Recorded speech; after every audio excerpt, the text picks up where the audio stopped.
How's everybody doing? I hope everybody's doing great. Welcome to the show. Todd, how you doing? I am amazing. I cannot wait for today's show, my brother. I promise you. Mr. Paul, how you doing, sir? Doing amazing. Don't fly Delta. Oh, Well, audience, we have a great show in store for you. We're about to introduce this young woman and get a chance to meet her. But we have Ericka, a loving, energetic mother of 7. Yes. Fitness right. and enthusiast and inspiring dance and music lover. That's correct. That's me. Yeah, all the nice. way. I love it. I love it. Welcome. Thank you. Thank you for having me. It's a pleasure. So 7, break it down. Ages, boys, girls, names? 5 girls and 2 boys. Wow. Okay. Yes. All right. What about You don't want to know the ages. Ages 33, Okay. 29, Okay. 25, 23 today. Oh, Yes. Happy birthday. Happy Happy birthday. birthday to my daughter, Giselle. Happy Yes. birthday, Giselle. And 19 on the 31st of January, not too long ago. And 17 and 14. Nice. Wow. Those are great ages. Yes. Yes. You know what? That streamed out. You didn't hesitate or nothing. You knew him. I have 7, so I better know and keep track of all of them. Busy. Very much busy. so. Yes. Nice. I have 5. 4 beautiful sons. Amazing. Uno. Uno. Yeah. And I Very think the good. age breakdown is about the same. My oldest is 33 or 4, Mhm. 34. And my youngest is going to be 16 in March. Nice. Yes, it's a blessing, isn't it? It is a blessing. It is. Yes. And a challenge, but without a challenge, there'll be no changes, right? Yes. And there will be no us. No us. No title of a mother, father. Yeah. Yes. I agree. And I enjoy being one. So So do I. Yeah, me too. Absolutely. Yes. So there's a nice maybe statement that you have where there's no obstacles or barriers when it comes to balancing one's personal life. Yes. Something you believe in. I do. Yeah. I do. Say it in your way. Is that, no barriers, no obstacles when it comes to balancing your own personal life? Did I say it, or is there a way you might want to say that? No, that is correct. There are no barriers, means obstacles are everything you have to do. You cannot allow those things to get in the way. You just have to not think about them and just do them. Because if you think about them, then there will be obstacles. Like that. If you set barriers, you won't advance. So you just don't think about it. You just do it. And then If you succeed, you do. If you don't, you tried.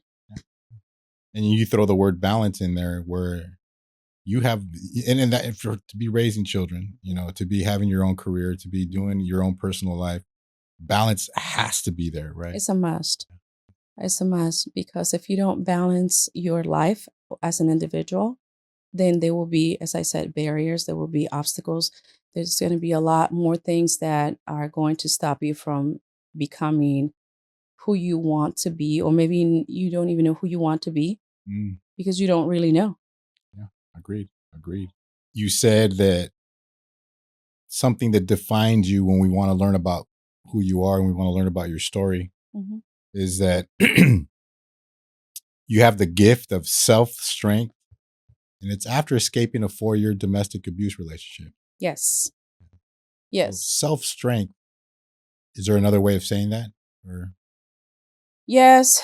You become aware of your strengths when you didn't even know they existed. I had to experience that domestic violence to where it almost ended my life while pregnant from my 23-year-old. So I didn't know I had the strength to walk away from that relationship that put me through a lot of dark moments. And when I found that strength, I made it possible to make it easy to just walk away fearlessly. Beautiful. Love it. Yeah. And then, of course, there's experiences and milestones that continue to shape who you are. You were a teen mother. Yes, I was 17 when I had my first, when I found out I was pregnant. Senior? Yes. Yeah. Oh, yeah. 12th grade. First semester, yeah. We have that in common. I was a young dad too. Mhm. Yeah. Yeah. And then self-educating during the first relationship. So when you say self-educating, was that coming into that enlightenment of that self-strength, of realizing your strengths? Yes, no one is ever ready for anything, to become a parent, to become a girlfriend, in a relationship. So I self-educated myself because when I got pregnant, my mother said pretty much like, Mad.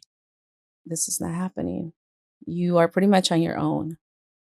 I understand. Can I stay here? No, you can't. Wow. That's deep. Grow up fast type situation. So you have no choice but to learn every step of the new experience that you got yourself into. Yeah. Were you into reading, or were you into anything that or it was all learning on the go and by the experience? No, I've always been a hands-on individual. I love to read, but I'm more of an audio person. Okay. So if I visualize something, I listen to it. I listen. I have a good ear for listening. So I listen and I just absorb everything. Is God in the picture? Yes. Yes. I'm not religious, but I'm spiritual. Okay. Yes. And as early as then as well? Oh, yes. Beautiful. Yes. Beautiful. And then, of course, you talks about things that help shape who you are finding your strengths by practicing habits that you grew up with, which would be fitness, sports, dancing. What kind of sports? Soccer, street soccer. And then I got more serious into it. And one day I told my sister, I want to play soccer. She says, okay, I'll support you. My sister has been a second mother to me in my life because she's the oldest out of 10 children. Wow. The oldest out of 10 children. 10 children, 10? yes. Wow. My mother has 10 children. Wow. Hey, how does that break down? Are you the top? I'm the third to the youngest. Third to the youngest. Yes. Okay. Wow. The baby crew. Yes. So I'm the cool. third to the youngest. So I grew up in a busy household, That's single cool. mother, and but very stern and strong. Yeah. And out here in the States? Yes. Really? Partially in Mexico. And when I turned 10, then I reunited with my mother. Okay. And I was raised from early age. I want to say from, I don't really know the exact age, but then when I was 10, I was reunited with my mother. Gotcha. And then brought here. You usually, because you have your Mexican descent. Yes. Yes, I am. You usually hear that size of a family Mm-hmm. in Mexico, not necessarily in the States. I don't know why not. Yeah, but it's it should be common. Yeah. Yeah. All right. Yeah. I tried for 5. Yeah, but It didn't happen. But I kept trying, but It's not too late, Todd. It's not. It's No. too late. It's too late. It's too late. It's not too late. I Don't do let not the want to hear no baby in my grace- ears. Like no, Do not allow the grace to Yeah. intimidate your Yeah. abilities. just for men, slide it through. Just for men, slide it through. Yeah, we need that. Come on. What was your favorite age for the kids? What was your favorite ages? Where they're at now, or when they were you missed when they were young? No, toddler. Okay. They're toddler. I enjoyed taking them to the park, watching them grow, learning things a certain way, step by step. From newborns to toddler, I think it was the best age. I love them now, but if you want to know the truth, that was the best age for me. They were shaping me as much as I was shaping them. Yeah. They give you more patience when they're at that young age, right there. Yes. You had more patience. Yes. Even though I've been, very calm and stuff, I can get spicy as well. But when it comes to kids, I am such a sucker for kids. That's cool. I have a big heart for them. You have, I would I say do. you have. Do you spoil all your kids? Yes, although they may not think that they are spoiled, but I do. They feel like there's favoritism involved. As a matter of fact, I just recorded something today in my story about that. It's not, as I always say, it's not that I favor one or the other.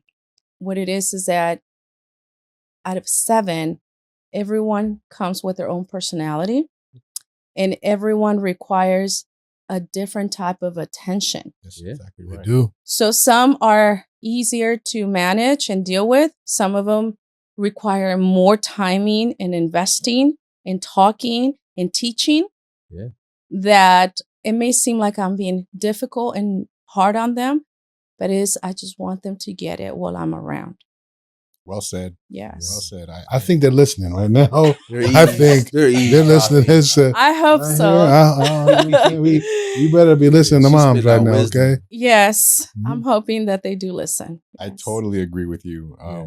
I actually share your sentiment. Out of my 5, I treat each one of them different. They're all treated differently, and Yeah. some of them may think something or something, and I really don't care what they think. Yes. They're going to be. We have our own relationship. Yeah. With each one. That's funny. That Same is here. true. With my 4, it's the same way. It's like, look, you're not your brother. You're not your brother.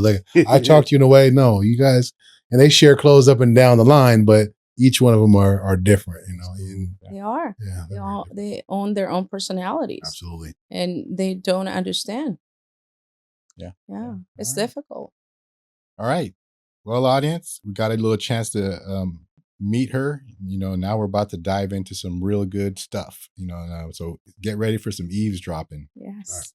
So, Senorita, we have, we asked, what you might be passionate about talking, what kind of belief or messages you want to send, or even what sparks a good conversation. So we got the topic is of fear and faith and belief, Mhm. not always open to everything, but not attached to nothing. Yes. Real life events, experiences. And so, strap on your seatbelt. We got some questions. Let's go. I'm ready. Let's go. So I'll start with asking one of the questions around the fear and faith. Mhm. When you say you're passionate about talking about fear, typically it's something you want to overcome and you want to just keep it away or keep it out. But it was brought up as something that you're passionate about talking. Can you elaborate a little bit? Well, fear, I learned in my late 30s that the more you think about fear, the more intimidating things will become for you to accomplish. So if you want to accomplish something, being fearful of something will stop you from doing what you want to do. And you may not know that you want to do something because you're in your thought, you're thinking, oh my God, but what if I don't succeed? What if I don't achieve? What if I just don't make it? Right. Okay. So I learned to understand that what am I fearful about? If I don't make it, I don't make it. So would it be safe to say that you're good at seeing it and being able to counsel about it? Yeah. Okay. All right. Yeah. That's what I think I picked up on. Of course. Okay. So first question. So how have fear and faith coexisted in your life? And how has it helped you lean into faith?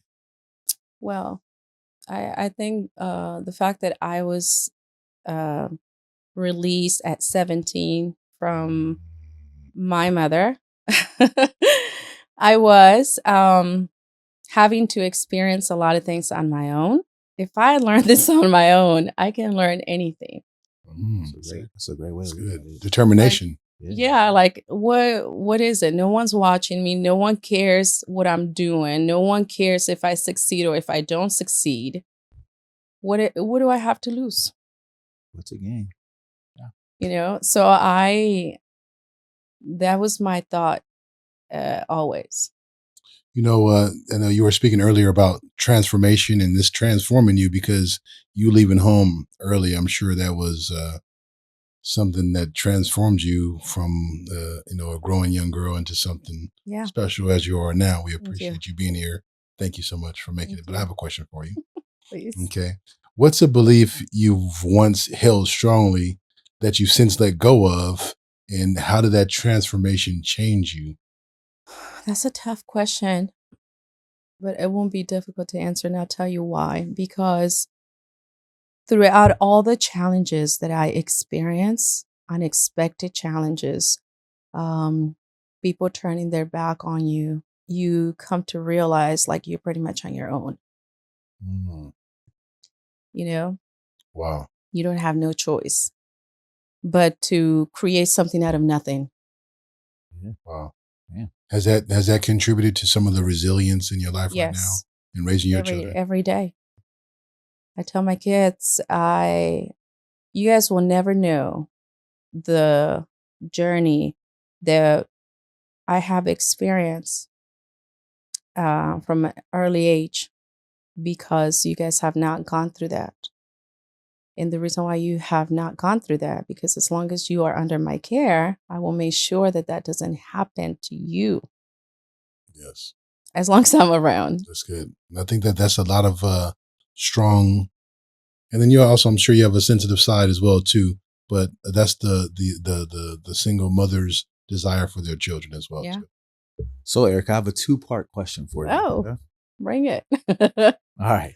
So has there ever been a moment where your faith was tested beyond what you thought you could handle? Yes. When I went through I've been married twice. Okay. My 2 oldest daughters are from my first marriage. And the rest of the children are from my second marriage. Being a young mother and going through the first experience ever of divorce and not having legal representation. I'm in my early 20s. I have my mother of 2. You're in front of the courthouse. You're going through this big step of separation. You don't know what to expect. Fighting for custody and fighting for a lot of things was a big challenge in my life. Same here. So challenging, so draining emotionally, mentally, and more so for the children. Mm-hmm.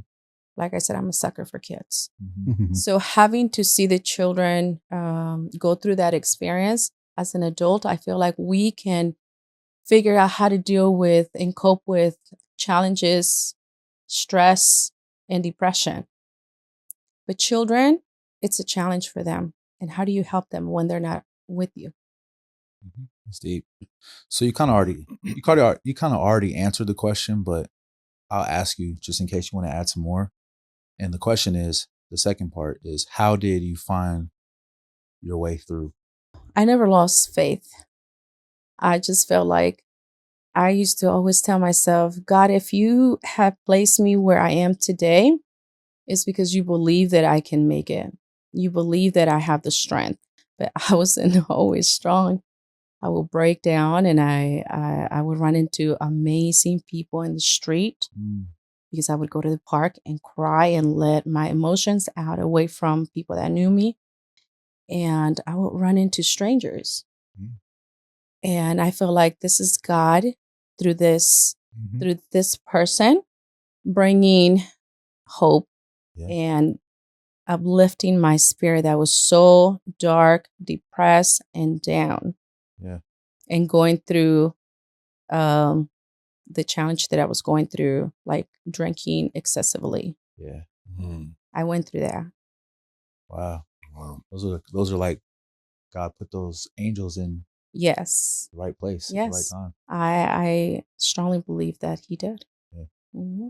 Was there a belief system that had to change quickly, and did it also maybe even linger? And then you knew, like, when you were able to look back, man, I'm sure glad I overcame that belief, the way I used to believe, right, or that belief system. Well, yeah, I think in our Latino culture, and a lot of us in our home or unity as a culture, we believe that you are to be a certain age, accomplish an education, meet the right person, and eventually get married.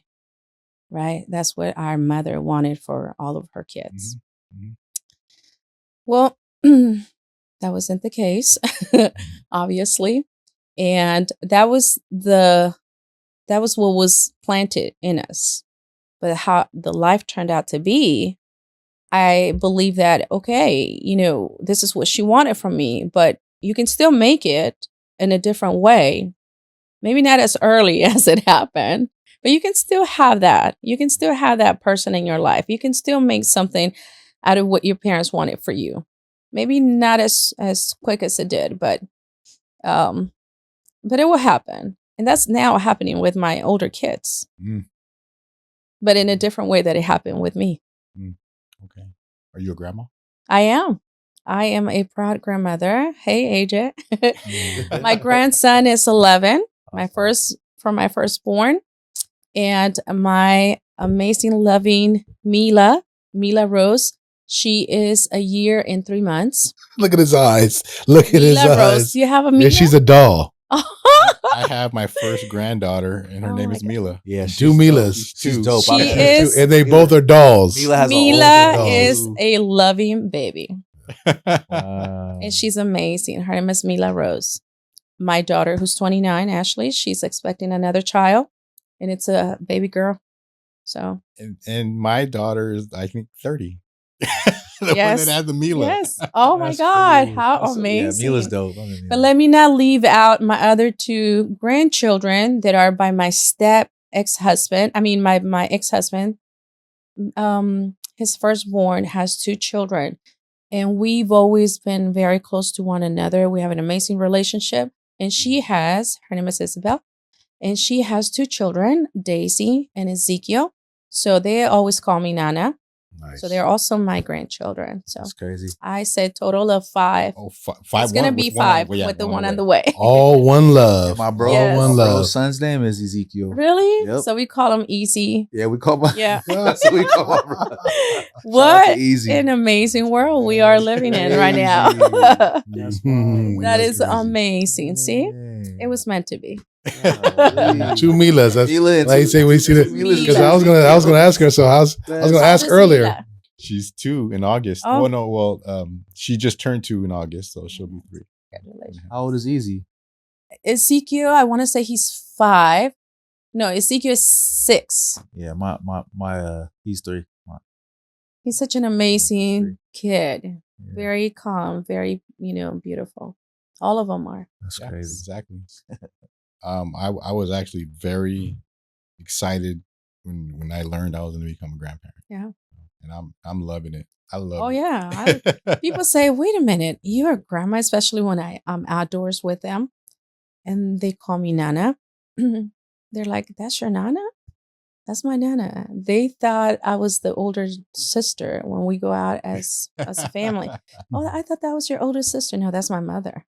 So it feels good. I'm 50, by the way, so it feels good to be out and about and assume that I'm their older sister. Hey, I'm glad. X-Gen. I'm glad. There we go. X-Gen. Generation X. Mhm.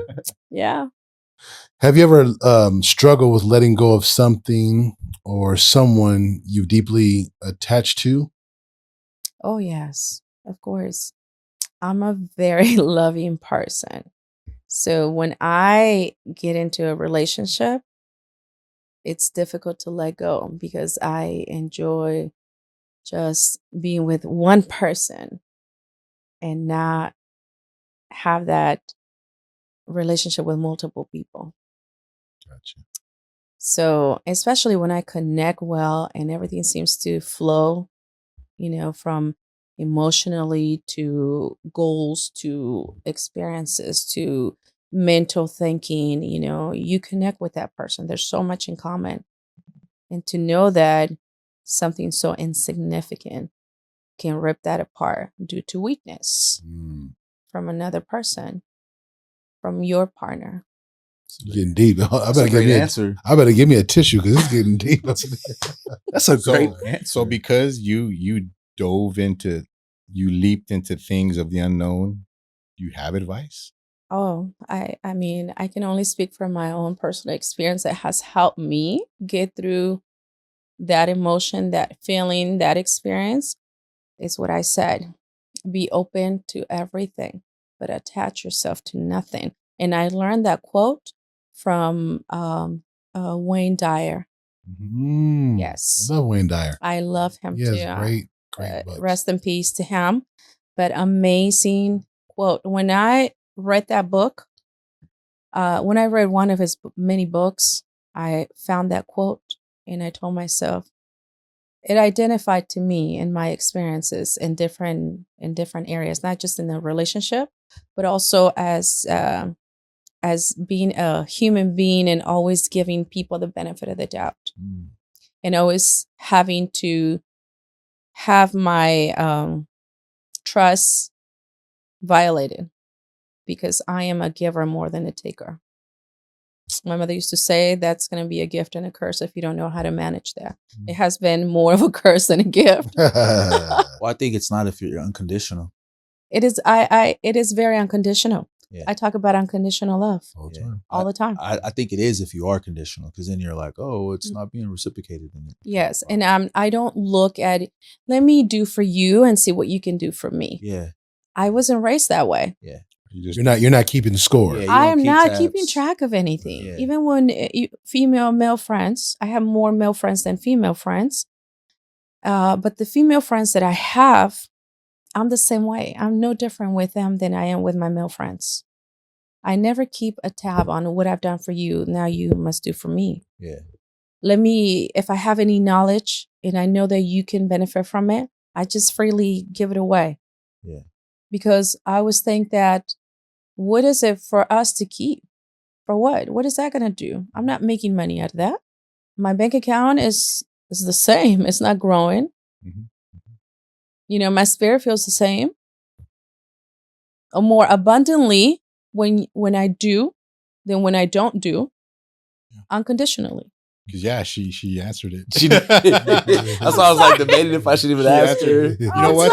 No, it's okay. Because he was going to ask you about your quote. I was.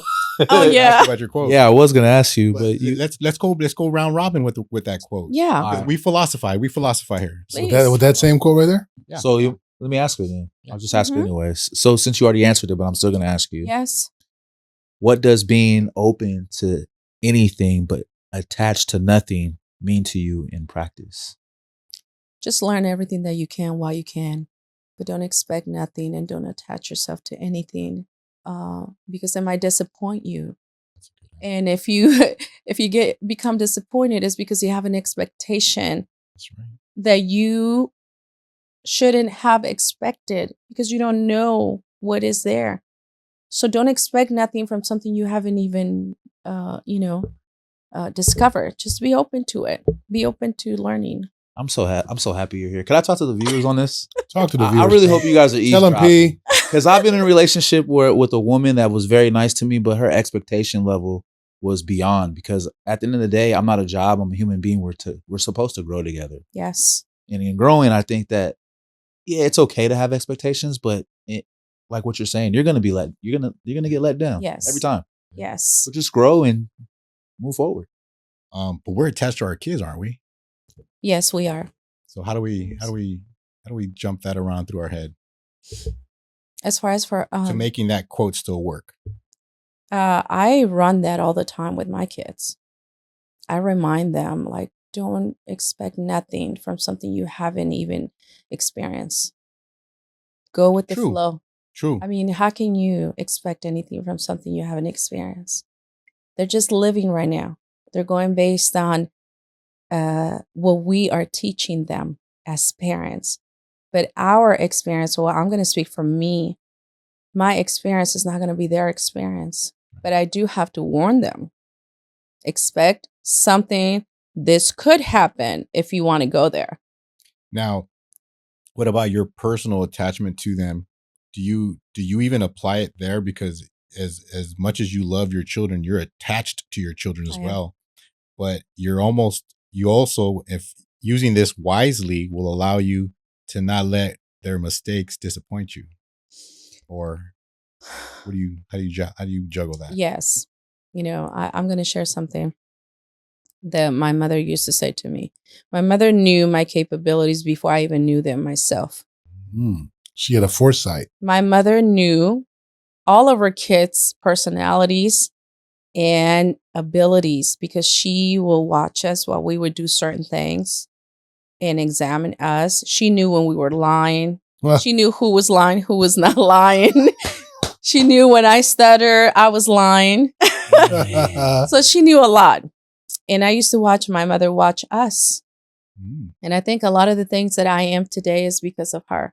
She never went far into school, never went to the military. But if you met my mother, you would have thought she was a military woman because she raised us a certain way.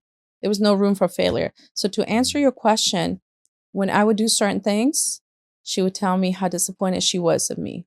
that I was a disappointment to her. Gotcha. So hearing that from her, one of the least things I wanted to do was disappoint her, because I know that that will be hurtful to her.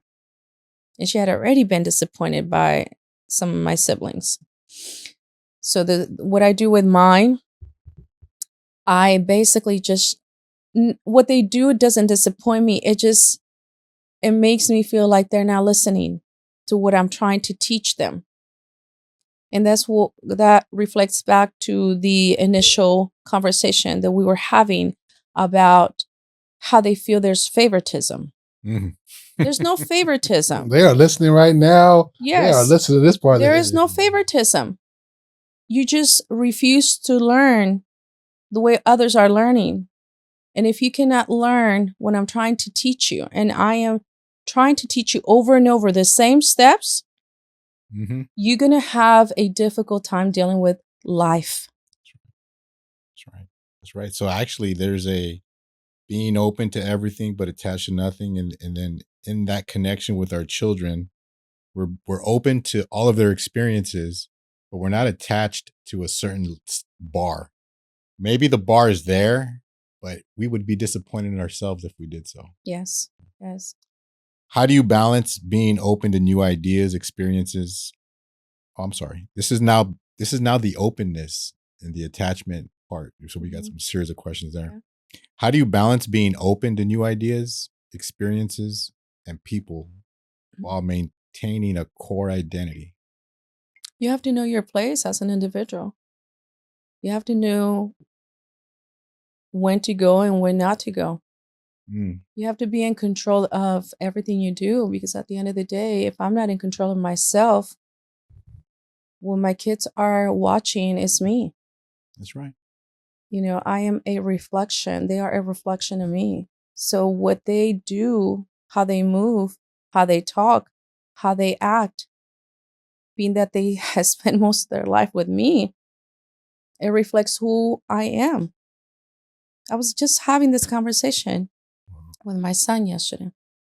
If you don't take the habits that I am planting in you right now, wherever you go away from me, they're going to be questioning who raised you. Yep.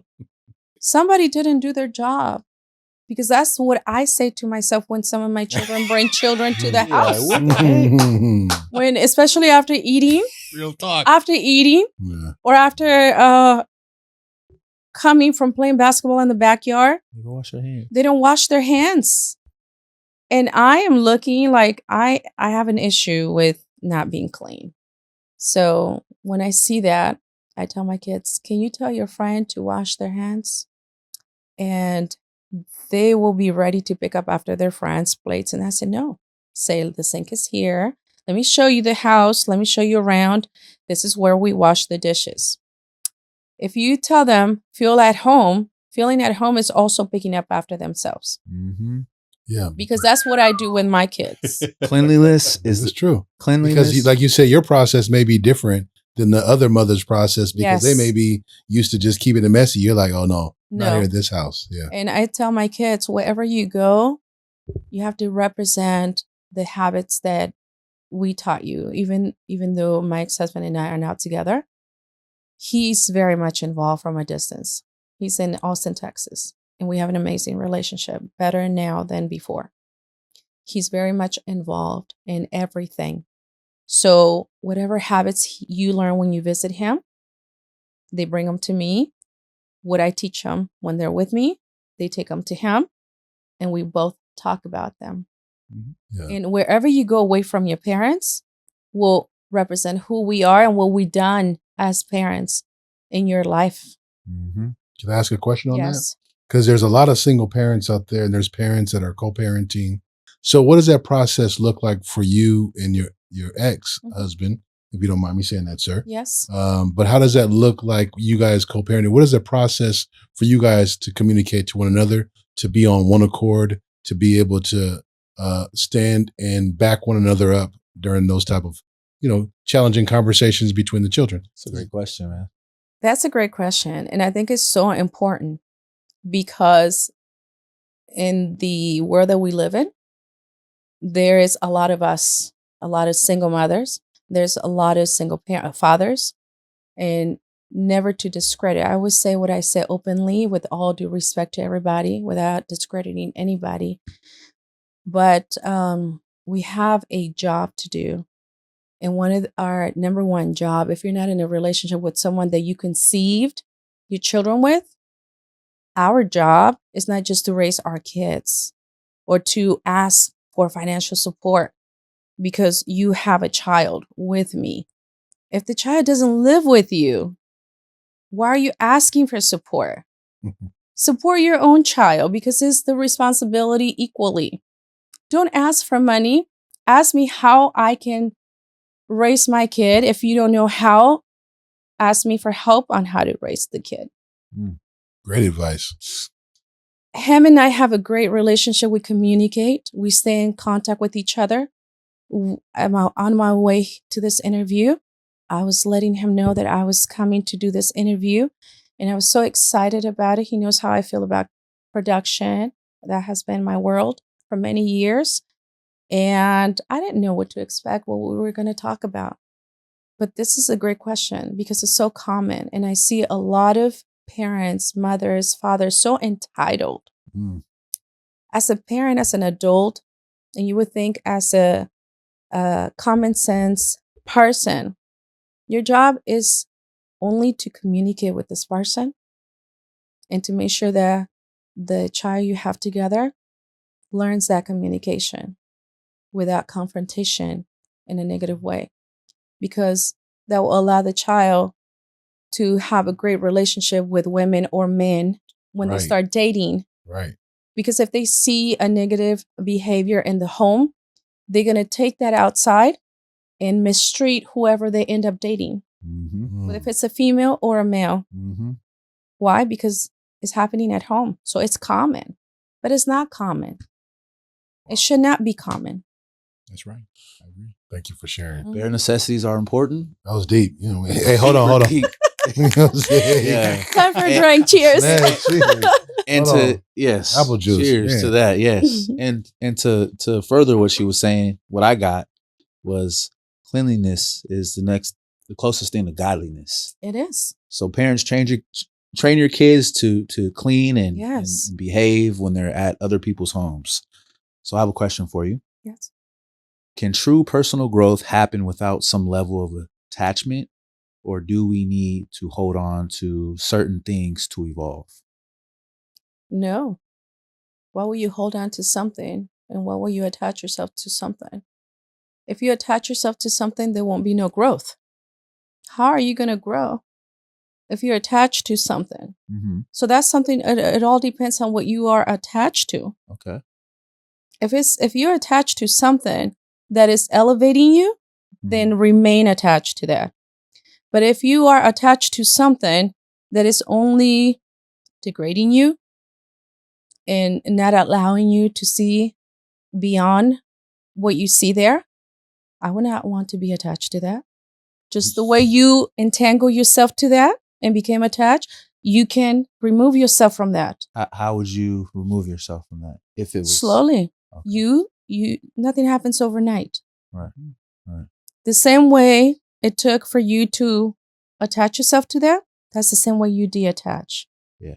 It's a process. It's nothing that happens right away. It may take some pain, emotional pain, some crying, some distraction. Physical distraction is the best distraction. Yeah. And when I say physical, I'm not talking about sex. I am talking about get out, get some fresh air, go for a hike, go for a walk, go for a run.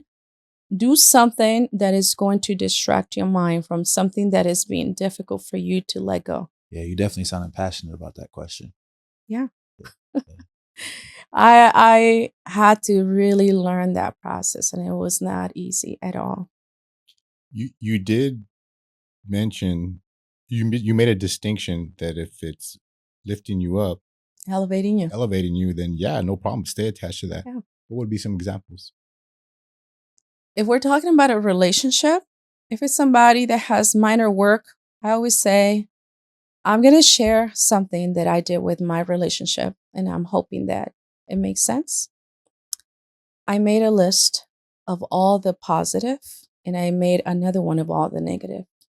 My negative was larger than my positive. And when I wrote all the things down, Clarification really quick. About yourself or about your partner? my partner. Okay. And I, as much as I was blinded and didn't want to see it, I had to see it. That's like the reality of it. And I said, this list does not match this other list. So if it doesn't match, what am I doing? Am I just in this relationship because I am used to this person? But this person is not on the same page as I am. Liability? So yes, it becomes a liability, although I wasn't thinking of liabilities at the time. I was more thinking about the growth that I wasn't having in my relationship. I wanted something more than he wanted for us. And I'm not going to say for me, because I always thought about us.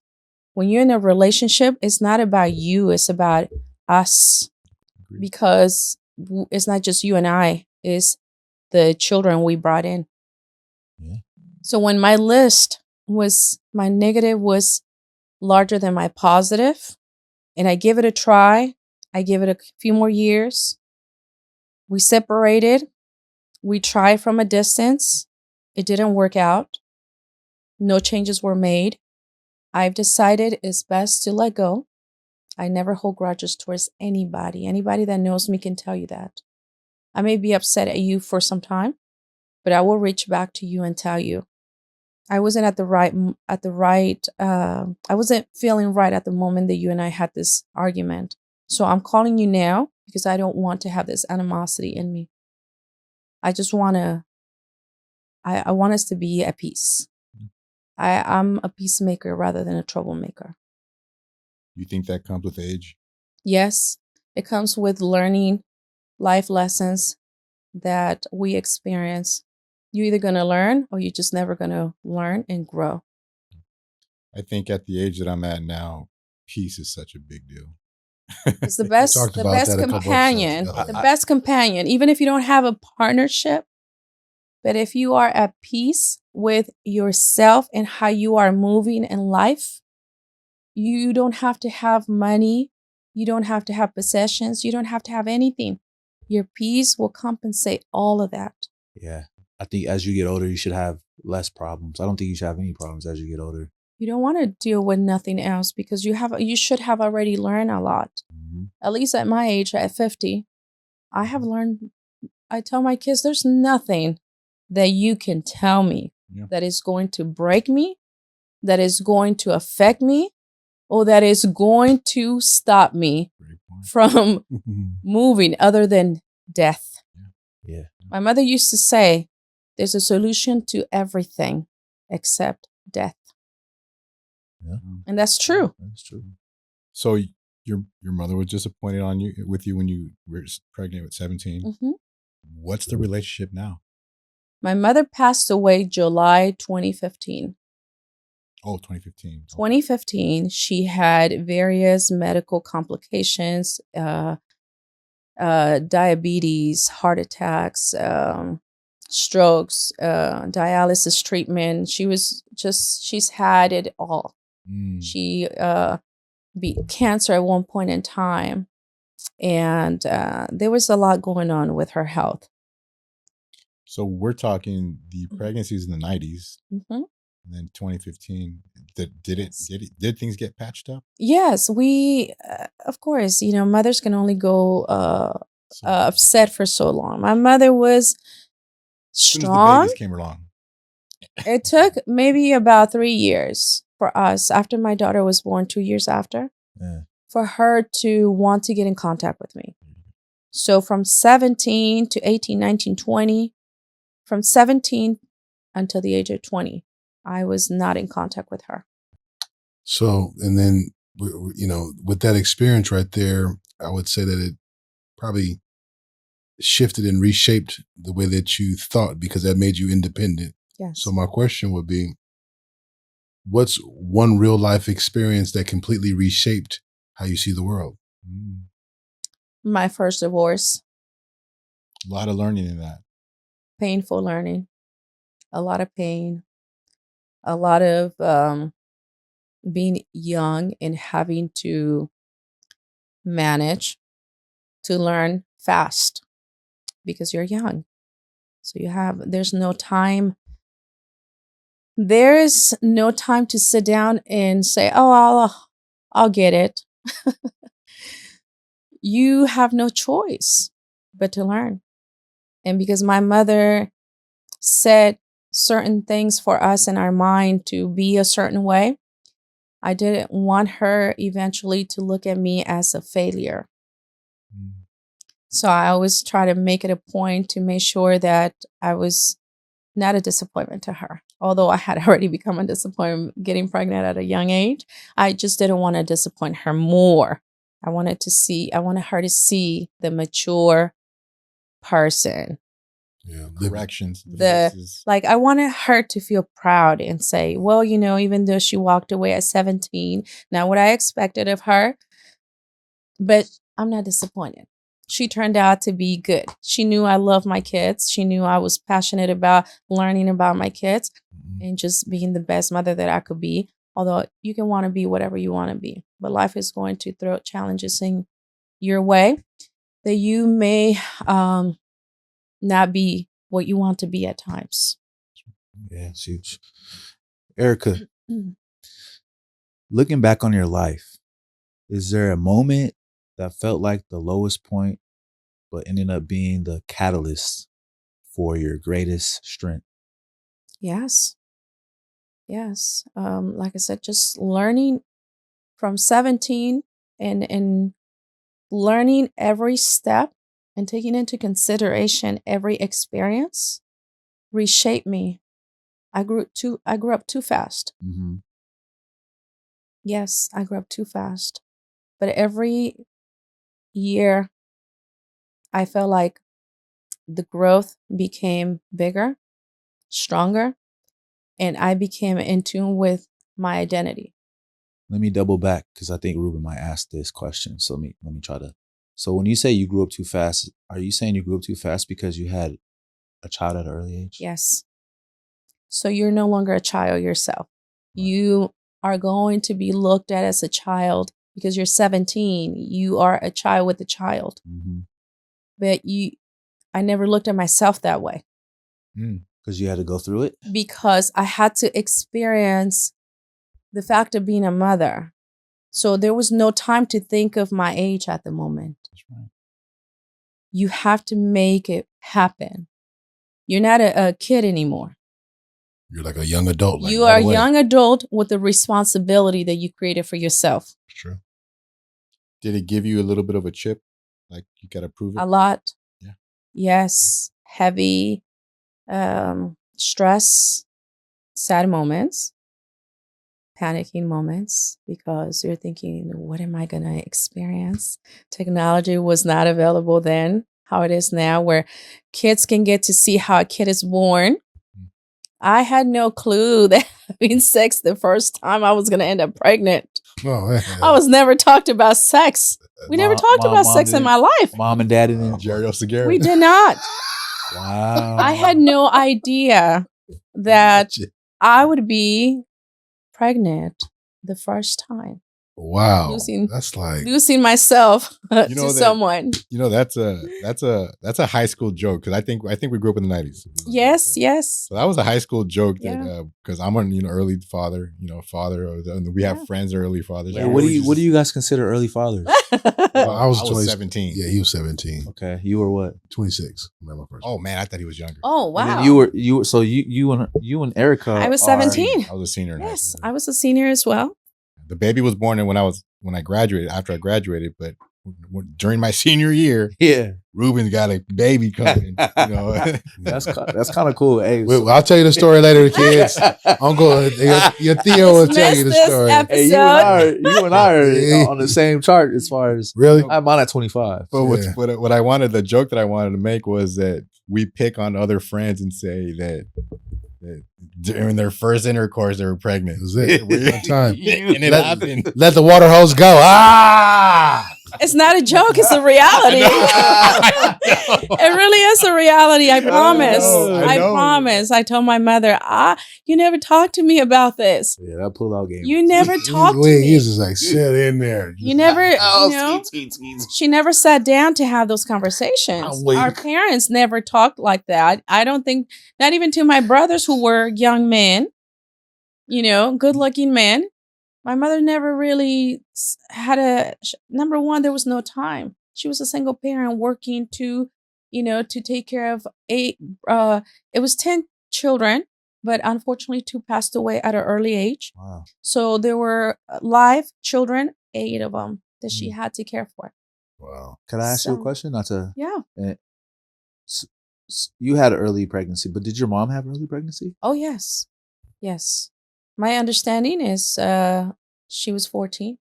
That's right, but she was mad. Yeah, it was a Because different upbringing for her. Different culture. She had a different upbringing. Yeah. Out of choice, how it happened for her. You know what's interesting is that I think us Gen Xers will say that, and the previous generation will say that our parents didn't have that talk with us. Talk about the birds and the bees. You know, they didn't do it. Yeah. But it's funny that we do. Yes. Yeah. Oh, We do. Oh, yeah. I definitely do. I can't. If my sons knew looking at this, they know our Christmas talk was. They're like, Dad, why are you talking about that, man? I'm like, hey, Yeah. you want to know how you made it out here, right? Okay. Yeah. I don't want to be a grandpa early either. So. Jalen, don't even think about it. Uh-oh. Yeah. But you know what? The beautiful thing about it is that we can sit with our children and have open conversations. I'm not sure about you guys, but I know that I sit with my kids and we have open conversations about it. Not detailed conversations, but open conversations. She said, don't give me all the tea. It's just a drop. I don't want to know I details. get it. Been there, done that. No, Just the Earl Grey. I ask my children questions. Are you dating someone? If so, who are you dating? What is she like, or what is he like, or and I always tell them, don't bring somebody you met that you're not sure of.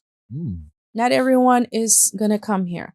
Yeah. Bring someone you're really serious about, someone you know their background, someone you know more about.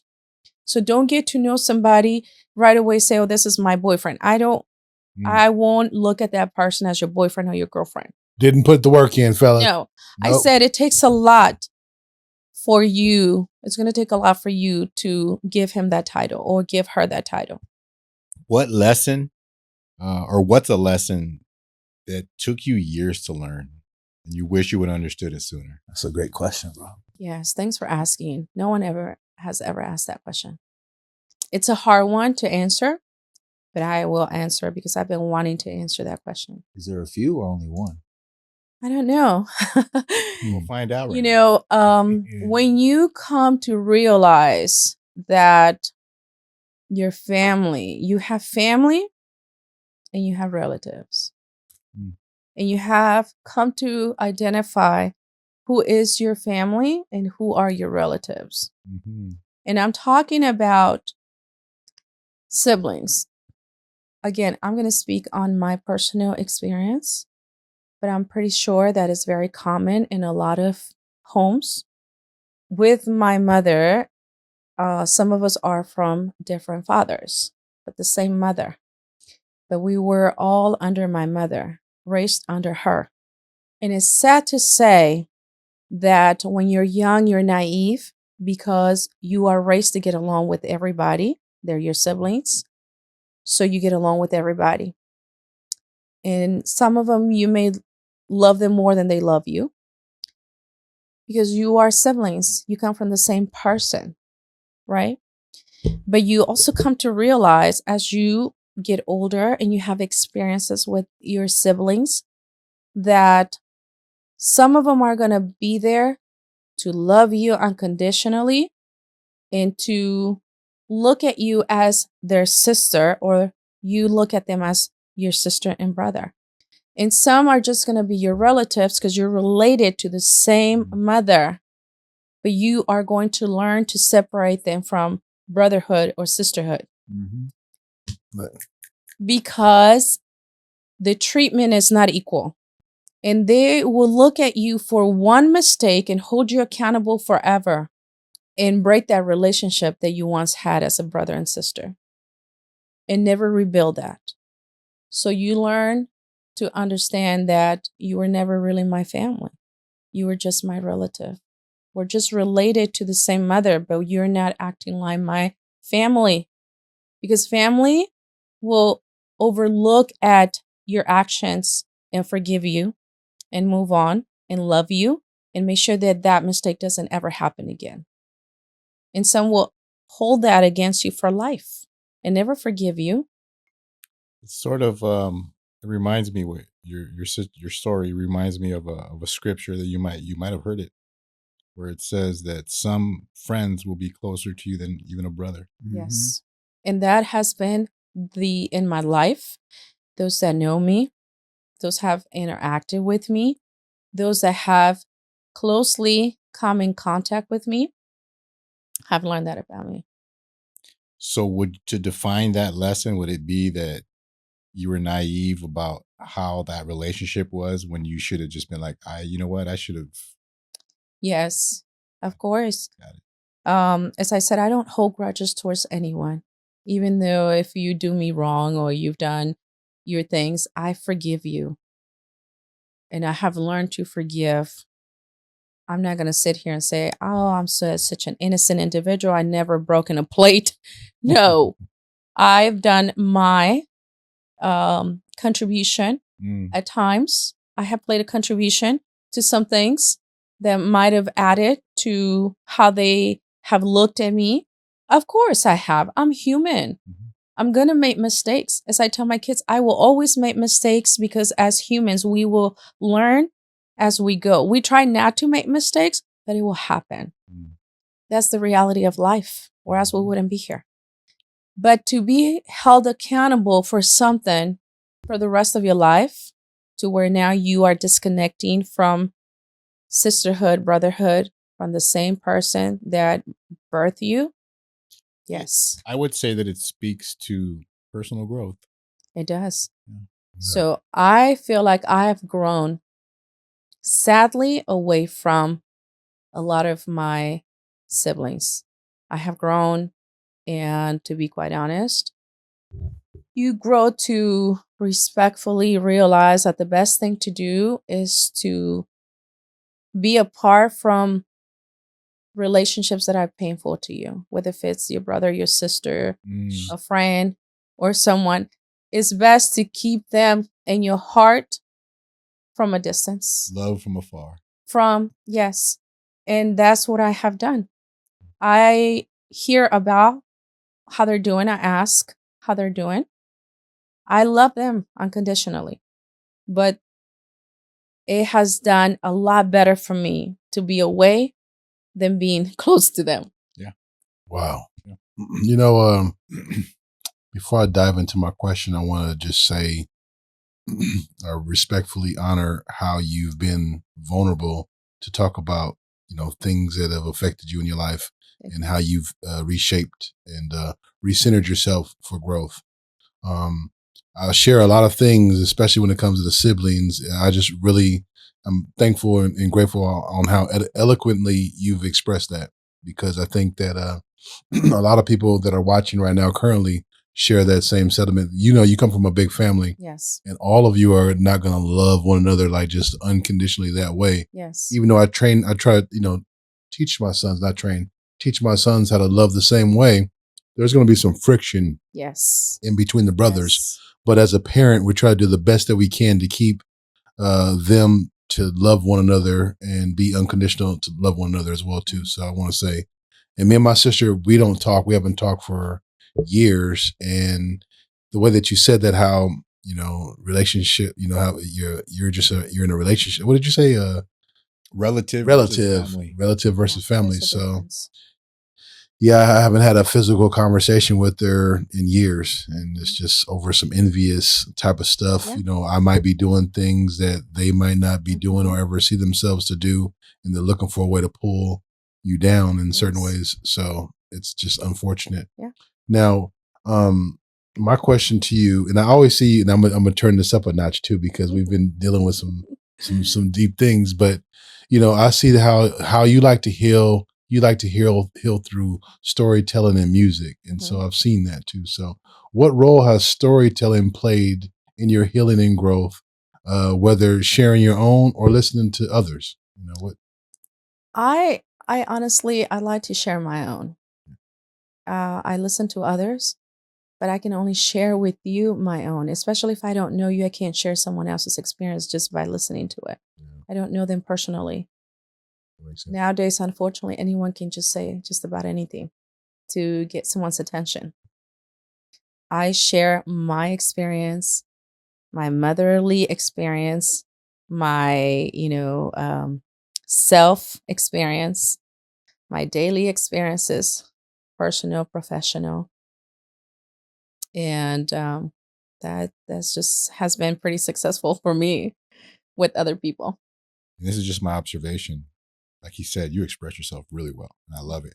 And I think it might be, it has to do with you raising 7 children. Yeah, different personalities.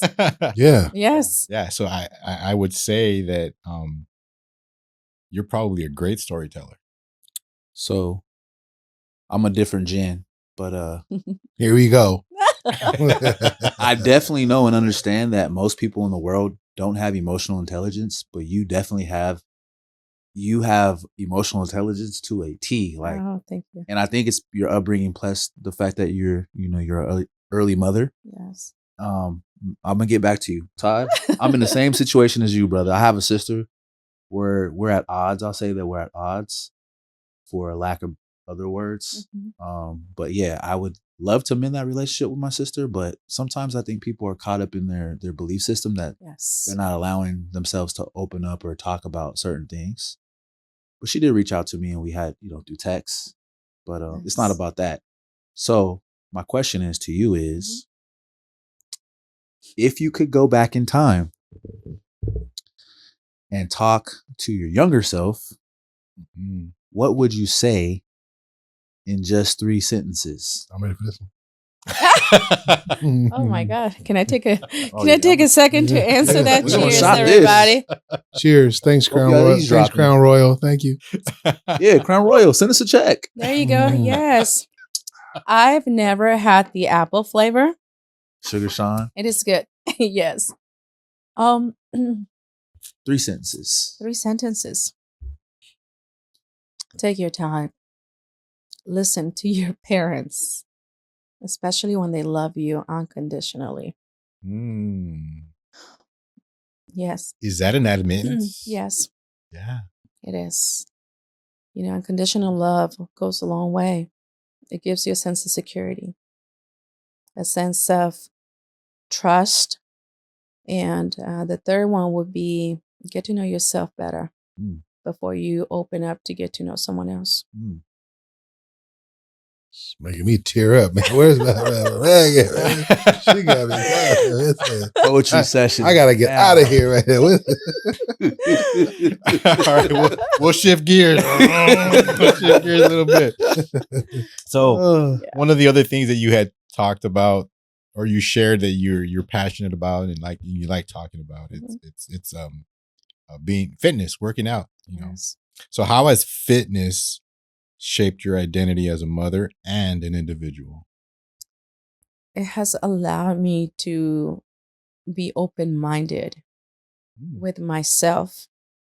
I've always been extremely physically involved in activities, from soccer to hiking, riding bikes, running, that type of stuff.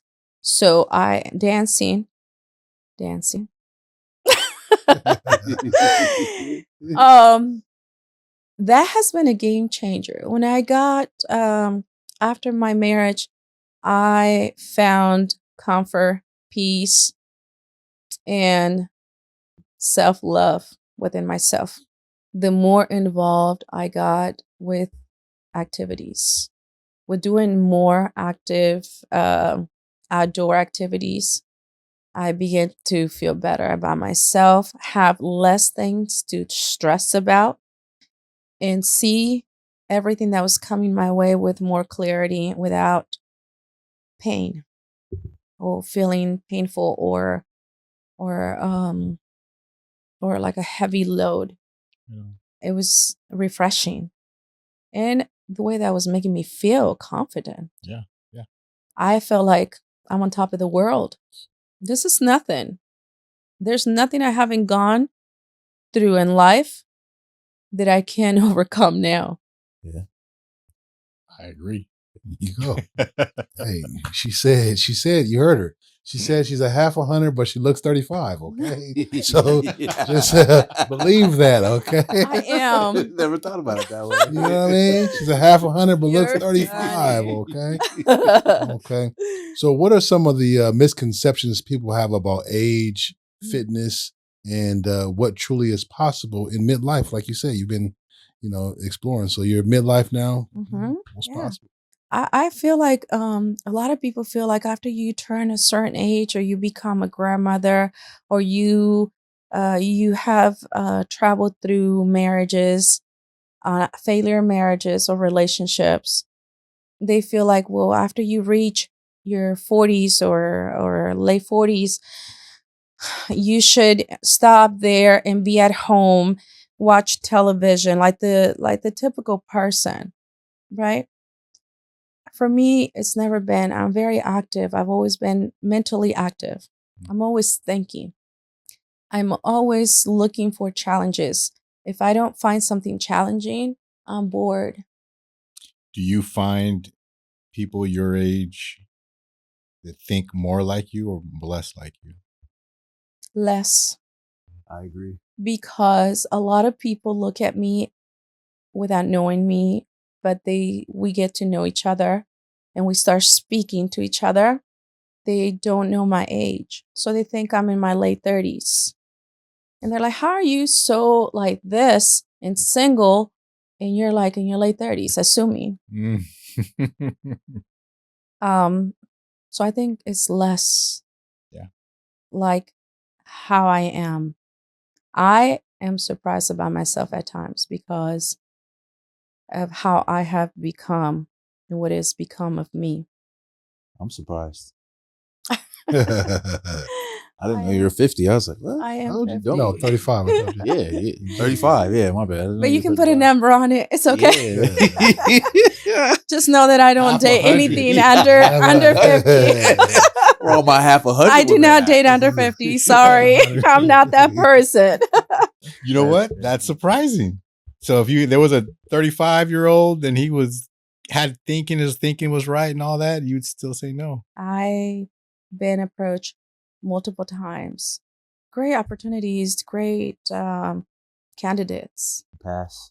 And You popping the balloons, huh? as I say, Pop! as soon as I ask, well, may I, because I've been misunderstood about my age, I've learned to ask, not right away, but I can identify the look on people's face and know that you're not close to my age. That's that emotional intelligence. Yeah. So I just say no. I thank you. I'm flattered. But no.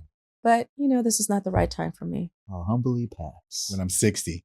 I won't be dating if 40 I'm years 60 from and I'm 100. still not catching a fish. I'm sorry. I lost my time. I'd rather just travel and do other things than to worry about a relationship. That's that fourth quarter lifestyle. I'm serious. That's what I do. My kids are more concerned about that than I am. Mom, Yeah, that's true. you're 50. When are you going to start dating? Soon. And I say, there's nothing out there. There's no real good fish in the sea. All right. Without disrespecting anyone, I just have not come in contact with it. Everybody wants to be in everybody's bedroom. Well, you might after this show. And I just don't play that. All right, Ericka. I have another question. I feel like you already answered it, but we're gonna reshape this. All right. How do you manage to balance motherhood, personal growth, and self-care without losing yourself in the process? Mm-hmm. It's a routine that I'm so accustomed to. Moving, Yes. grooving. I wake up at 5:30 in the morning. Every morning? Yes. And I have it mentally established in my mind. If I don't get my activity in, I won't have time later on because I know how busy I can get. And even if I set a schedule and I tell myself, this is what I'm going to do today, it never turns out to be the way I plan it to be. So if I don't set my activity in the morning at the time that I do, it won't happen later on. So it's more about taking into account that discipline is number one. Number two, prioritize yourself, or else you can't prioritize nothing else. And number three, don't think about what you have going on today. Just go with the flow and get it done. You sound like one of our guests that we had. His name is Jose. Oh. He wakes up around that time. Yeah. And he basically, what you just said, a little bit different, but yeah. Because if you think about it, if you put too much thought about everything you have to do, you may not get it done. But if you just do it without thinking about it, you know it has to get done. You know what needs to be done today, Monday. You're going to get it done. You don't need to think about it. It's already done. There's no option. For me as a parent, I don't have the option to think about it. It has to get done. Like all those good meals that we see on Instagram. Yes. You cook. Yes. They have to get done, and you have to put them on video to allow us to starve and just look at all those good meals on your story. Okay, I got you. She said although yes. I'll be honest, number one, I don't work out every day. I work out every other day. Number two, I don't cook every day because sometimes even if it's in my mind to cook, I may not have the opportunity to cook due to timing, traffic, everything. So I make something possible. So that's why I said, don't think about it too much. Just know that it has to get done. However it gets done, just get it done. Question regarding, so bring your kids into your mind right now. Okay. What's the biggest lesson that your kids have taught you? They're still teaching me till this day. They're full of surprises. The biggest lesson is that when we can teach them, I can teach them, their father can teach them everything we feel what they need to know. We don't stop teaching them. They still haven't learned a lot. Like they're still learning. When you, as a parent, think and you say to yourself, "Oh, I cover all the necessary things that they need to know." No, because they come back and they surprise you with something new. And you're like, I thought we went over this. Didn't we go over this multiple times? So it lets me know that my job is not done. They still need me. They still depend on me. They always will. Because I always depended on my mother, even when she was not there. Even though she wanted to be there, but she was trying to teach me a lesson. We never stop needing our parents, and we never stop needing our children, because we are always going to learn from them, or else we will not be who we are or how we are. So we are teachers to one another. So wonderful, beautiful mother of 7. Oops, I'm sorry. Thank you. You know, how has being a mother of 7 influenced your perspective on resilience, sacrifice, and personal fulfillment? The experiences. The experiences can teach you a lot. They can teach you resilience. They can teach you strength. They can teach you things that you didn't even know about yourself. Wow. If you pay attention, because not every parent will acknowledge that. Self-awareness. If you don't take the time and you dismiss everything that is happening around them, then you will never learn. None of those things and more. Strong. I hope my ex is watching this. Me too. Figure this shit out. My ex is dope. Fit Though. foe. My baby mom, she's an amazing person. So Good. Well, okay. Next. I'm gonna ruffle your feathers. That's okay, right? We're on the Eavesdrop podcast. All right. So this question, you can be an outlet for the people watching. Okay. Because you've experienced and Yes. So the topic is overcoming domestic violence and finding strength. But my question is, Ericka, what would you say to someone currently trapped in a cycle of domestic violence who feels like there's no way out? There's always a way out. The only thing that can keep you from exiting that experience is fear. Mm. But if you learn to put that behind you, you will definitely get away from it, from that experience. But it has to be something you want to do and you want to be willing to walk away from. Because a lot of the times you can be so attached to someone and you'll deal with that negative experience because you're so used to that. To tolerate it.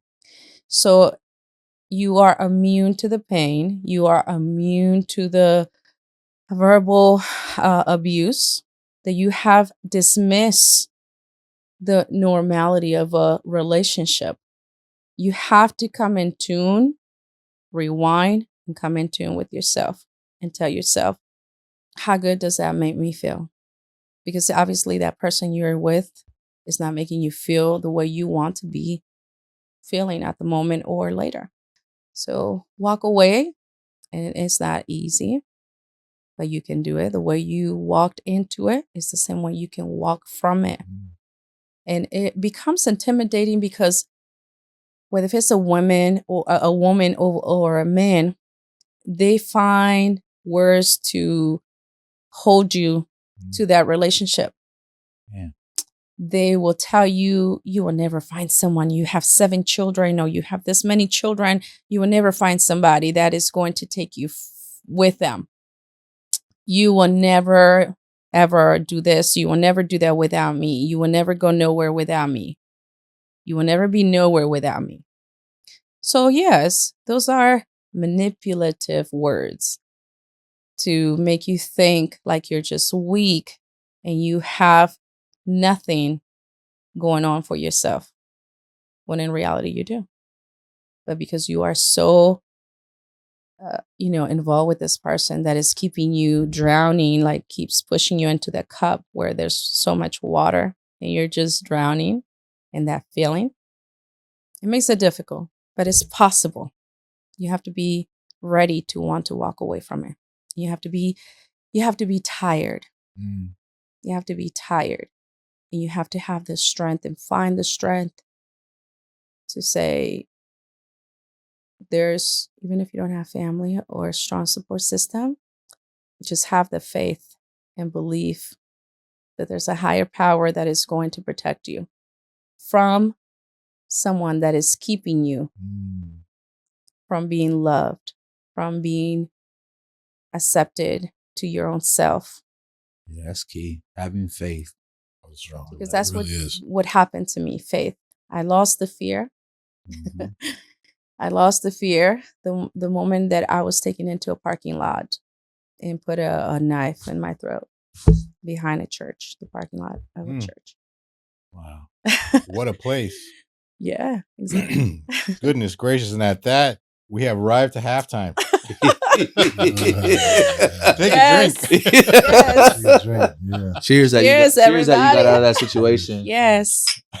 Cheers. Thank God. From this moment of the show, it'll be a lot lighter. We're going to get into the controversy, some humor, and the show will go a little quicker pace. Yeah.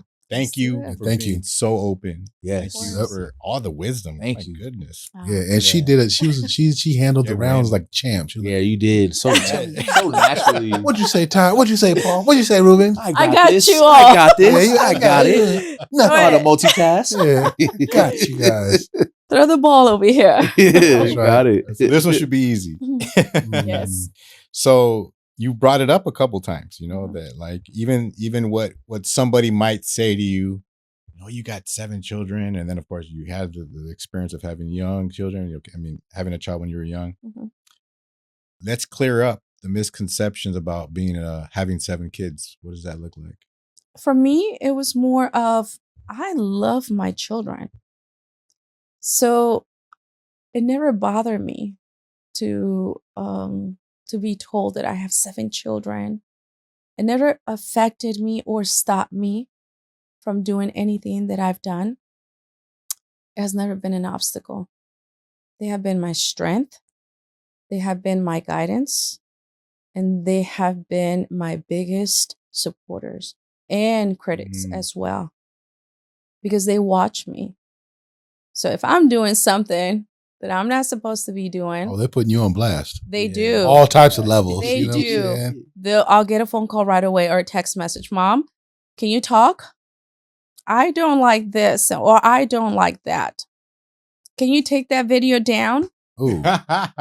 What's funny is I had questions about what were some benefits, describe some of that strength, and what were some lessons, and you answered it all in that shot. It's the truth. Gotcha. It's the truth. They cover everything.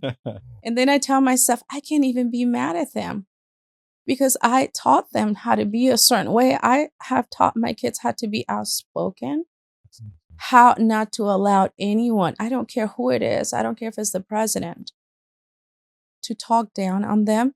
I always tell my kids, if you have not disrespected anybody, no one should be allowed to disrespect you. Mm-hmm. If your teachers are not, they're not there to babysit you, they're there to teach you, and they're not teaching you, you have to stand up and let them know something you're not understanding. If they talk back to you and try to make you feel like you're this small, you have to stand up and let them know respectfully what you feel about their class. That is not allowing you to grow. All right, let's switch gears again. Mm-hmm. Yeah. You believe in conspiracies? I do. Oh, buddy. All right. I do. Surprise our audience with your favorite one. Oh my God. Or what one do you think needs the most attention? Yeah, what needs the most attention? I have been blocked. I have been. What? That's the surprise. I have been blocked, removed. That's the surprise. Not only from social media, from friends and family, but I have also lost relationships with friends and family because when the pandemic took place, I was told I cannot come to anyone's house if I don't have the vaccines. I was told that you are only welcome if you show me proof. The card? Yes. The little card that you can make a copy of? Yes. Everybody was making copies? I have been told that I'm ignorant for not following what everybody else right away jumped to do and believe. And I said, your belief is your belief. My belief is my belief. If I do everything everyone does on a daily basis, then I'm lost. Mm-hmm. Cattle. I'm lost. It's true. Yeah, cattle. My mother used to say when she used to assign things to us and we did not deliver our chores, she would say, Ericka, did you do the dishes? Did you clean the kitchen? And I said, no, because so-and-so didn't do their part. So she would say, well, if so-and-so jumped out of a cliff, will you jump? That was the most common thing that parents will use. You're going to jump up a cliff right there with them? Especially in our culture. Oh, yeah. I said, no, I wouldn't do that. Why would I want to do that? And she says, okay, I gave you an assignment and you didn't deliver. I gave that person an assignment and he delivered or didn't deliver. So I got in trouble. I got a ass whooping. Oh, what? I got an ass whooping. Belt to ass? Yes, very strong hand. Sometimes the hand created the lips that I have today because my mother used to wear big, extravagant rings. Oh. And she was good at smacking people. Oof. And she would do this, pah, that easy, and rip my lip. It was never a time that I didn't get smacked without having my lips ripped. Sheesh. So I've learned from that I was very rebellious. I'm going to be honest with you. Yes, I was. Critical thinking. Yes. And outspoken always to this day. If I feel how I feel about something, you don't have to agree with me. I'm okay with that. And I talk about that all the time in my stories. You don't have to agree with me. This is the beautiful thing about, let's talk about something, agree to disagree, because I may be wrong. What I'm saying is not what you think. You don't have to agree with me. I want to learn what you want, what you have to say. How do you feel about chemtrails? I call those a violation of privacy. Facts. They are a violation of privacy, human control, population control, poison. Metals. It's everything that they, it's a great way to control everything that is down below. And some of us will be affected quicker than others. Some will not even have a clue. They just think it's a plane that created those lines up there. Look at the tic-tac-toe. Look at the Yeah. tic-tac-toe. Oh, It's a look game. at the letters. Oh, somebody is wishing somebody this without having the mentality to understand. I would say, don't believe everything you see. Just do your own research. You don't. And again, I tell in my stories, you don't have to believe what I said. Find out for yourself. Just like the water. Yeah. Water. Damn. So I won't stay on this one too long, but I'm Mhm. just gonna throw it out there really quick. Jeffrey Epstein, Diddy, Mm-hmm. all that stuff. Yeah. Very relevant. That's all I'm going to say. Right. Yes. Extremely relevant. Mm-hmm. All right. Let's move on to the next one. Only believe 50% of what people tell you. Right. Exactly. If that. If that. If that. Research before you believe. Exactly. And do the research. Do it. Do it. So, with all your kids, and I'm sure you guys have a lot of fun. Mm-hmm. So, what's your favorite practical joke you enjoy pulling on your kids? When we say, I know someone told me when you want to get something out of somebody. And I said, I heard it from somebody told me. Who's that somebody? I can't tell you who told me. But in reality, no one Nobody has told told you me. guys. Now they're going to know. Checkmate. But has always worked. Yeah. Yeah, I know something's going on with you because someone told me. And that you shake them up real good and they just spill the beans. No, but these are my kids. They'll turn around and they know that I like to make eye contact. When I talk to you, you look at me. That was what my mother used to tell us. Boss.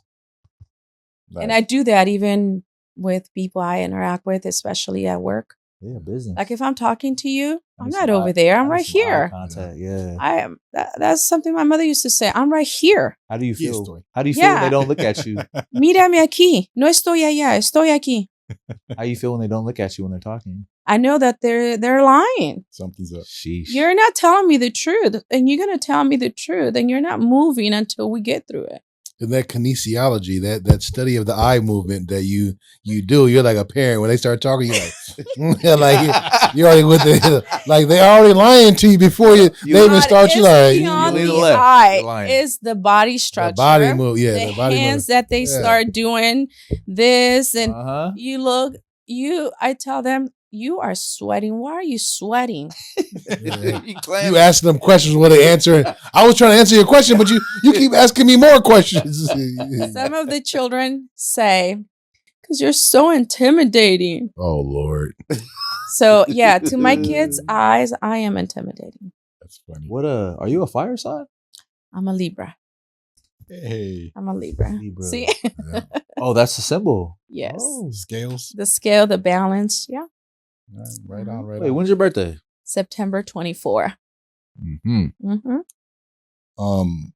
Piece of wisdom and advice that's meaningful to you is that to fear nothing and to openly experience everything.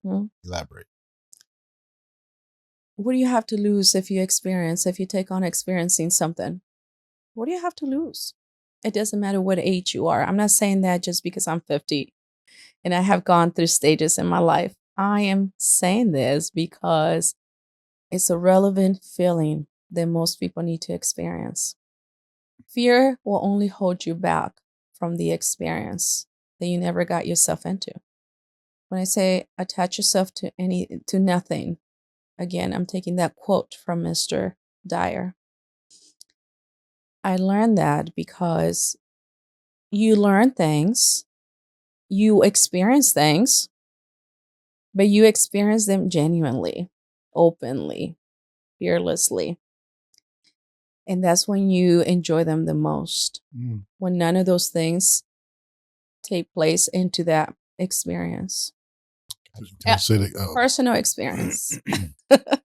Because I like Wayne Dyer because he always says living in the moment is the best Live thing. in the moment. Yes. You have to live in the moment because we only have one chance. And what can happen today may not be able to happen tomorrow. All right. So switch gears again. So you enjoy music conversation, dance conversation, storytelling. So right now, we all jumped in your car right now. What music's going to be playing? Everything. I have an amazing list. My playlist plays from R&B to reggae to hip hop, 90s and 80s, 90s, 2000s. It plays oldies. It plays country music. Okay. I love country music. Okay. It's a variety. It plays pop. It plays, I'm open to music. I just don't like when certain music. You don't like house? I like house music. I grew up on house music. Oh, dope. The only thing I like rhythm, if that makes any sense. Yeah. If it's rhythm, I love it. I like sounds. I like live music. I do that a lot as a mature woman. I'm not going to say older woman because I don't feel old, but I will say, mature woman. I go to places where there's live music, from jazz to a live band or just instrumentals. That's dope. So when people are looking or when people are not looking, you break out into your dance. Is it the same dance or there's one dance for when no one's looking, there's the dance when people are looking? No, depends. Todd can probably answer that better than me. Like on some other videos, it just depends on the footage right there. She's like, she's all around. So but I think it was the water. Once she got the water, it just it turned her up. It woke her up. Yeah, she got that Kenyan water. She started cooking with it. What is this? Yeah, it is. Yeah, the water played a big part in my life for sure. Yeah. I think it's the mood that I'm in at the moment. There's not one in particular. I don't follow the same routine every time. It depends on what mood I'm in, what I'm playing, and if I'm trying to relate a message, because a lot of my videos that I do, there's a message behind it. Like the one I did today was more about,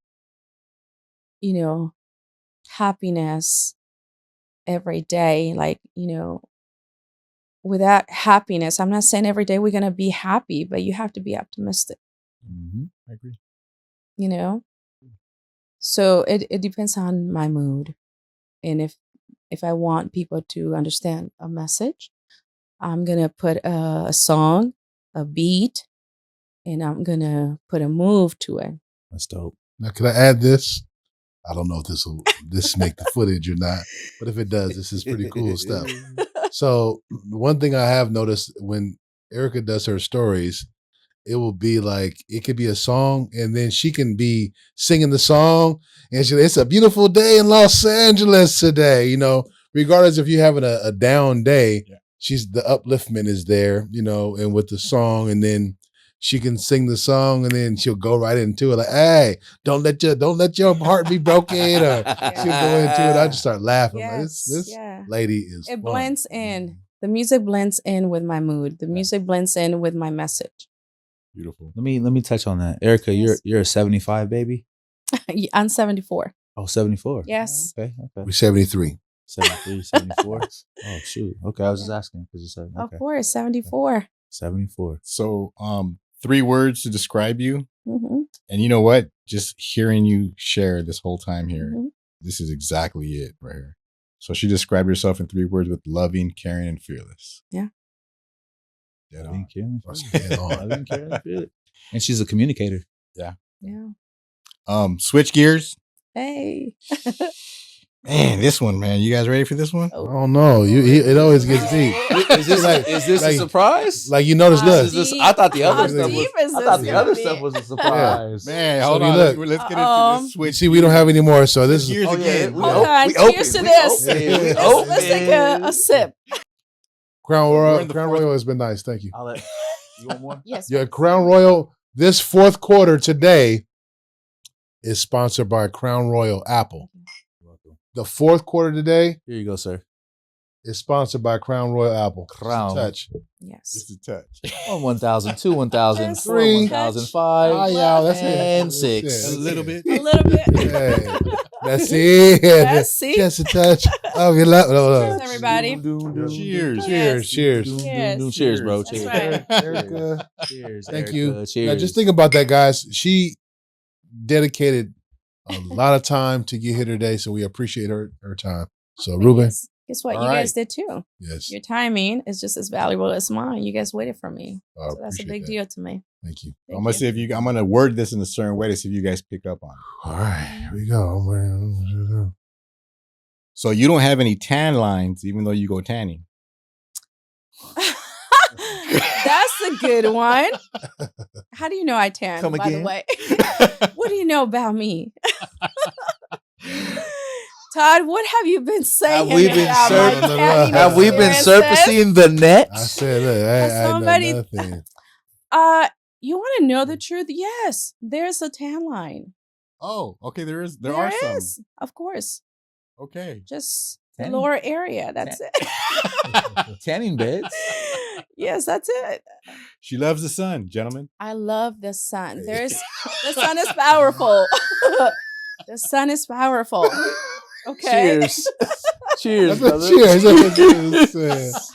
I was It's getting surprised. a little warm up in here. 4th quarter. Oh yeah, the lights. 4th quarter. So have you heard of certified health nut? No, No. talk to Okay. me. Talk to me. Instagram, the certified health nut. Certified This dude's health a nut. character, Really? but he does that too. Okay. Yeah. No, but I will look into it now after this. Listen, I Switch don't, gears again. listen, I don't want to hear the call after this. So I don't. I'm this gonna is- tell you, Yo. Todd. What did you get me into? I don't know. I Or just gave maybe you the. my daughter will call you and say, Yeah. "Put Todd on the phone, Mom." No. I'm gonna put Ruben on a 3-way.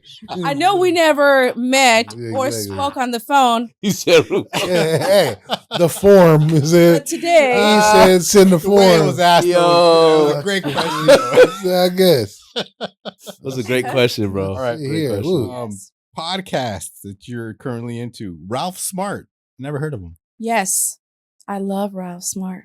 What does he talk about? He's very wise. He talks about living healthy, living for the moment. He's vegan, so he eats extremely clean. He is a psychologist. He talks about elevating. He has an amazing way to introduce himself every day. Good morning, deep divers. He has that Pretty voice. much, he has that voice that attracts you to want to listen to him. Yeah, I know you're talking about. So I listen to some of his, podcasts from time to time when there's time and I'm in the car for a long drive. Yes. So the contributing to your growth and your self-development, he's one. What else is one? Because I mean, you also, if you know about Dyer, did you do his meditations, or you do his? No. I think Dyer did more like Buddhism Like meditation, if I'm not chanting, right? mistaken. Yes, but he was also a spiritual person. He talked a lot about his connection with God, being that he was, a child growing up away from his home and things like that. Who grew up in foster homes and things like that. Okay. All right. Yeah, but yes, there's a connection between the two. Right. 2-minute warning. Uh-oh. 2-minute warning here. We're Beep, down to the beep, fourth. beep. That's close. So you have your own clothing brand. I don't have it fully, and it's not exposed to everyone. I have been on the low, slightly pushing it to see how it goes. So it's an experiment that I'm doing. Well, everybody, hey, We're experimenting now. It ain't down low no more. No, it is not, and I'm hoping. It's just things. They're quotes that I think are relevant. And as a mother, I feel like a lot of these quotes need to be presented in clothing. So, kind of like how I remind myself of positive messages on the board. Instead of just having it at home, why not put it on and walk around where everyone can see it? And I think that it will be a great message for a lot of teens, because I feel like it's a difficult time for them more so than it was for us growing up. I agree with you on that. Yes. So to be specific, is it pants, dresses, shirts, fitness wear, or shirts? Right now it's only sweatshirts and t-shirts that I'm working on. Okay. Is there a name you're willing to reveal? It's not a specific name. Again, I'm a Libra, so this will be the tag on my stuff, the logo on my clothing. The messages are going to vary. They're going to be different quotes, different messages. So there's not one in particular. There's going to be some clothing items are going to be based on the season. So winter, summer, that kind of stuff. So it's in development. It's in the works. Coming soon. Yes. Good. I'm working on it. That's right. I have sold a few pieces, by the way. So very, very appreciative to those that have supported my humble experience. Is there a way that people can see that inventory? Is it on your Instagram maybe? It's right now, there's some pieces getting done. As soon as it's out, I haven't created a page for it just yet, because I want to make sure that what I'm putting out, it's the right thing. Yeah. So nothing yet. Is from time to time, I put it randomly on my story for people to see. I wear it, and I let them know, if you are interested, DM me. Honestly, as is by request right now for me, because I'm testing this and see how it works. Beautiful. Yeah. All right. Last few questions. They're going to be these questions are going to be centered around what may have been that bad situation, but in essence, it ended up turning you into somebody great. Yeah. What was the turning point in that bad relationship? The knife? Yes, because my son was only 8 months old, and he was in the back seat sitting without a car seat. What was your first victory out of that bad relationship? When I succeeded to exit that relationship. Have you forgiven him? Oh, yes. When we talk now, it's peaceful. We don't talk about the past. It's in the past. It's done. It's gone. It was a great experience for me as well as it was for him. That's huge. Yeah. That's huge that you could overlook that. Yeah. So, as a 50-year-old fitness enthusiast, what does your fitness routine look like? It's fun. It's fun because I jumping jacks, 100 jumping jacks. Paul's gonna be like, So I do a little bit of different things every day. I do 5 sets. I try to work every muscle in my body. And just so you guys understand, it's not about the looks, it's about the feeling. Mhm. And it's all about, for me, again, personal experience. For me, it's not about the looks. The looks are going to settle in with your dedication. That's right. So it's more about the feeling, the strength, the energy, that stability of your body not wobbling everywhere. This is true. So I do 100 jumping jacks in the morning to wake up the entire body. Mm-hmm. Because, and then I do the squatting to make sure that Core is everything on right. the lower area is triggered. And then I do the muscle, weights, 10 pounds each. I'm not trying to be a bodybuilder. I just want to tone the body and keep it together. Maintenance. Keep it from falling apart. Presentable. Decent. For me.